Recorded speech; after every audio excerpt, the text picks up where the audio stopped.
ખેડૂત મિત્રો, હવે આપણે આ રીતે 88નું વાવેતર છે તુવેરનું. એટલે વેરાયટી બહુ સારી છે વાયવા જેવી, અને ઉત્પાદન ક્ષેત્રે સારું દેખાય એવું મને લાગે છે.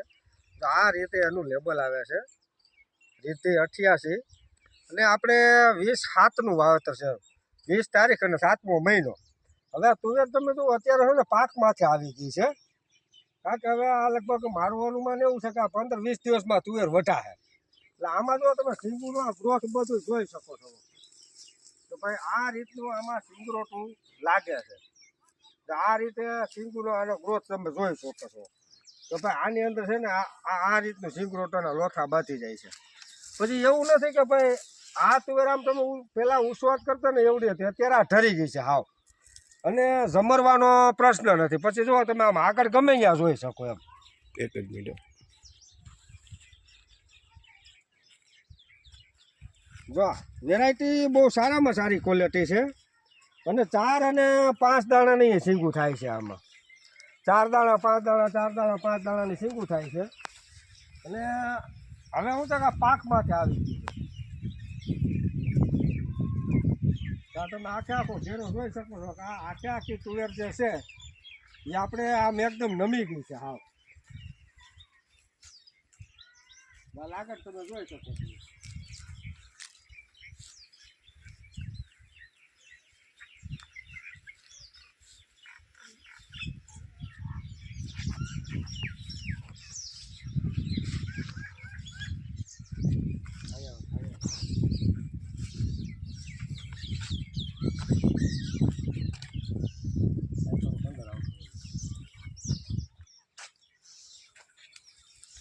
મારા સામે જો આ તમે જોઈ શકો છો. જો આ સિંગુના બધા આને માને લોથા બાંધી ગયા છે.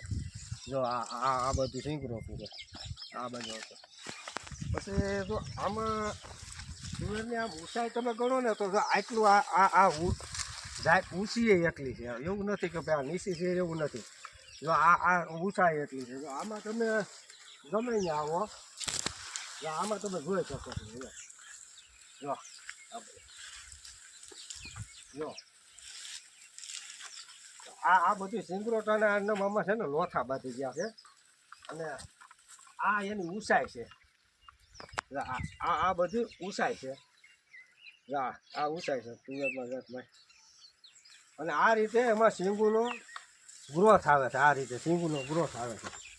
પછી આમાં તમે ગમે ત્યાં જુઓ, અહીંયા મારી દેખડા જો આ તમે આમ જોઈ શકો છો બરાબર. કે જો આ રીતે ડાયરેક્ટ આમાં આ સિંગુ ડાયરેક્ટ લાગે છે આ રીતે. એટલે ઉત્પાદન આપતી વેરાયટી બહુ સારી મને દેખાય છે. એટલે વાયવા જેવી જાત સારી છે. અને આ એનું લેબલ છે બરાબર છે, આ રીતે 88નું. ખેડૂત મિત્રો, હવે આપણે આ રીતે 88નું વાવેતર છે તુવેરનું. એટલે વેરાયટી બહુ સારી છે વાયવા જેવી, અને ઉત્પાદન ક્ષેત્રે સારું દેખાય એવું મને લાગે છે. તો આ રીતે એનું લેબલ આવે છે રીતે 88, અને આપણે 20/7નું વાવેતર છે, 20 તારીખ અને 7મો મહિનો. હવે તુવેર તમે જો અત્યારે છે ને પાકમાંથી આવી ગઈ છે, કારણ કે હવે આ લગભગ મારું અનુમાન એવું છે કે આ 15-20 દિવસમાં તુવેર વઢાશે. એટલે આમાં જો તમે સિંગુનો ગ્રોથ બધું જોઈ શકો છો. તો ભાઈ આ રીતનું આમાં સિંગરોટું લાગે છે. તો આ રીતે સિંગુનો આનો ગ્રોથ તમે જોઈ શકો છો. તો ભાઈ આની અંદર છે ને આ રીતનું સિંગરોટાના લોથા બાંધી જાય છે. પછી એવું નથી કે ભાઈ આ તુવેર આમ તમે પહેલાં ઉસવાટ કરતા ને એવડી હતી, અત્યારે આ ઠરી ગઈ છે હાવ, અને જમરવાનો પ્રશ્ન નથી. પછી જો તમે આમ આગળ ગમે ત્યાં જોઈ શકો એમ. એક જ મિનિટ જો વેરાયટી બહુ સારામાં સારી ક્વોલિટી છે, અને 4 અને 5 દાણાની સિંગું થાય છે આમાં. 4 દાણા 5 દાણા 4 દાણા 5 દાણાની સિંગું થાય છે. અને હવે હું તો પાકમાંથી આવી ગયું છે. તમે આખે આખો ઘેરો જોઈ શકો છો કે આ આખે આખી તુવેર જે છે એ આપણે આમ એકદમ નમી ગઈ છે હાવ. આગળ તમે જોઈ શકો છો.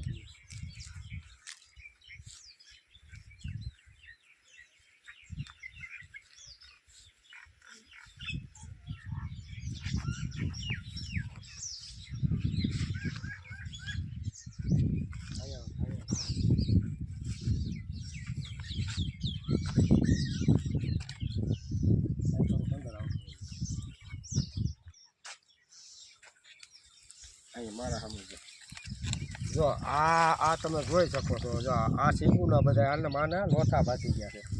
જો આ બધું સિંગરો છે આ બધું. પછી જો આમાં તુવેરની આમ ઊંચાઈ તમે ગણો ને તો જો આટલું આ જાય ઊંચી એટલી છે. એવું નથી કે ભાઈ આ નીચી છે એવું નથી. જો આ ઊંચાઈ એટલી છે. જો આમાં તમે ગમે ને આવો જો આમાં તમે જોઈ શકો છો. જો જો આ બધી સિંગરોટાના આમાં છે ને લોથા બાંધી ગયા છે. અને આ એની ઊંચાઈ છે. આ બધી ઊંચાઈ છે. આ ઊંચાઈ છે તુવેરમાં જાતમાં. અને આ રીતે એમાં સિંગુનો ગ્રોથ આવે છે. આ રીતે સિંગુનો ગ્રોથ આવે છે. પછી આમાં તમે ગમે ત્યાં જુઓ આ મારી દીકરા જો આ તમે આમ જોઈ શકો છો બરાબર. કે જો આ રીતે ડાયરેક્ટ આમાં આ સિંગુ ડાયરેક્ટ લાગે છે આ રીતે. એટલે ઉત્પાદન આપતી વેરાયટી બહુ સારી મને દેખાય છે. આમાં તમે પછી ગમે છોડવા ઉપાડો સમજી લો એવું નથી. કોઈ પણ છોડવા ઉપાડી લો તમે. આ રીતના ગ્રોથના લોથા જ છે. આપણે 3 જ પાણ પાયા છે અને આ સહેલું પાણ મેં આને પાઈ દીધું છે 10 દિવસ પહેલાં. એટલે હવે આ અનુમાન એવું છે કે ભાઈ આ તુવેર હવે 10 કે 15 દિવસમાં કદાચ ઇનકેસ વટાય એવું મને દેખાય છે. હાલો નમસ્કાર ખેડૂત મિત્રો.